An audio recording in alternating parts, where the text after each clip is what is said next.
nga, tibi, ano? Mga... Naulado ang number ni ate. Hindi ko mawawala. Ang cellphone number. Saan ko nalagay yan? Miho. Kasi mga kusong pangangailangan. Miho. Pagtupad ng mga pangangailangan sa kusong. Ayun pala butol niyo. Tanong ko na lang. Ito na lang. Approval na lang. Pina lang. Nakakaya eh. Hindi, ikaw na nga lang. Ah, sige. Ano ba yan? Ayaw mo naman. Approve by the committee.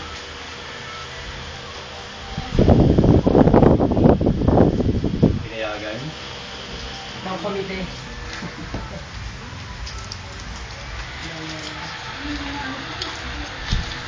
Committee ata eh, kay UNIT.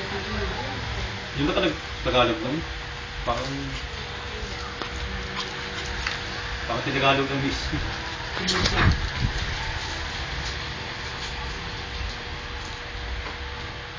Tapos committee yung Tagalog. Alam mo, patuloy. Ay, sira yan. Yan. Ano po, tayo lang.